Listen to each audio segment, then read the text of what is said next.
So Arsenal 5, Leeds 0 in a much better performance than last week. It weren't a good performance the first 20, 25 minutes of that game until Declan Rice does a pinpoint cross. Bang! You got Julian Timber, the man of the match. I thought Declan Rice was a close runner for man of the match, and I actually give him the man of the match for that game. But, you know, Timber got 2 goals and an assist, so he just nicked it off of Declan Rice there. But, I mean, if we get the goal in about the 34th minute, then Bukayo Saka, just before half-time, scores a wonderful goal with a through ball from Julian Timber.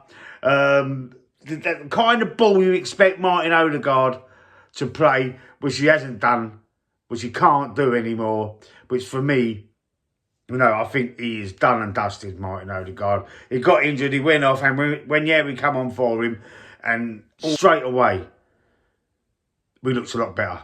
We looked a lot better without Odegaard on the pitch and being replaced by Wanyeri. I think he might have dislocated his shoulder or something. He done something to his shoulder, so he's going to be out for a little while.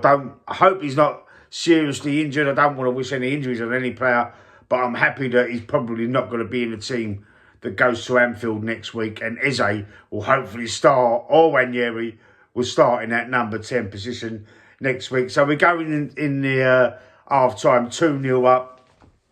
We come back, and then Gyökeres, take a bow. Gyökeres comes in, cuts in from the left-hand side and scores a lovely goal and knocks it in at the near post. Then another corner from Declan Rice. Julian Timber gets his second goal of the game. A goal-mouth scramble. He knocks in his second goal of the game. And then to top it off, to make it 5-0, Gyökeres with a deadly penalty to score his brace. And a lot of people were saying last week at Old Trafford that Gyökeres was touching his hair more than he touched the ball. So the celebration after the penalty, he went up to the camera and done all that with his hair, which was a fantastic touch. A great touch. So let's get into the match player ratings. David Raya, early on in that game, in about the 15th minute, made a deadly fucking brilliant save from a pinpoint header. Bang! Tips it over the bar. Brilliant save. David Raya, for me, gets an 8 out of 10. He didn't have to do much else, but for that one save, he gets an 8 out of 10. The centre-backs, you know, standard. 8 out of 10s for them two. Solid. The left-back, Calafiori, 7 out of 10. Didn't really have much to do, but played pretty well, decent. You know, Timber obviously gets his 10 out of 10 for the best right-back in the league, mate. He is the best right-back in the league for me. Brilliant performance. And, you know, Ben White getting injured again. You know, he was injured last season, long-term. He's coming back into the squad. He's picked up another injury.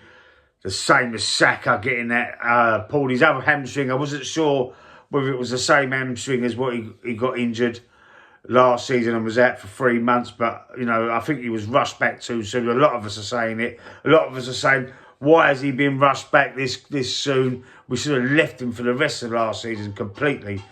As someone else has said as well, a lot of content creators have said the same thing.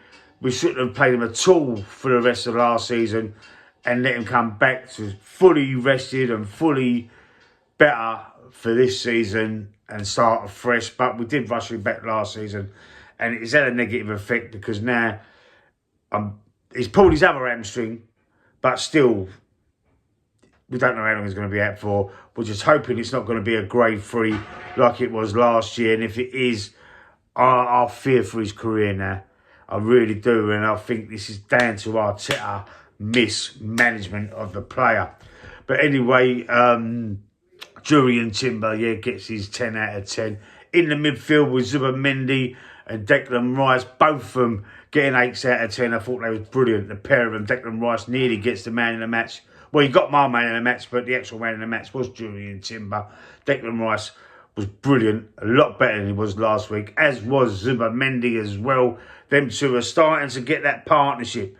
They're starting to form some sort of understanding, and, you know, going forward, it could be as good as Vieira and Petit, or Vieira and Gilberto Silva. Let's hope so. Let's hope they get that understanding, because we will be winning titles very, very soon if they do. I'm not so sure under this manager, but as players, That's what you need. You need that solid midfield, and leagues and titles and cups and games are won in that midfield. They are. They're won in that midfield because you've got to have that solid foundation in that midfield to progress the ball up to the forwards.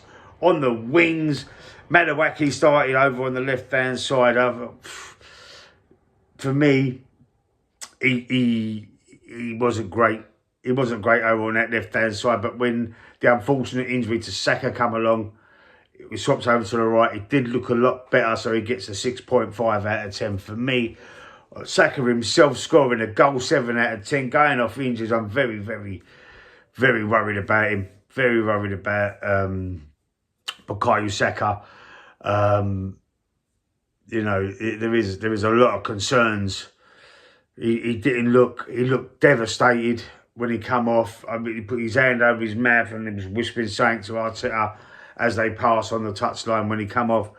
It does look very concerning for me, and I fear for his future. I really, really do. Martin Odegaard for me, 4 out of 10.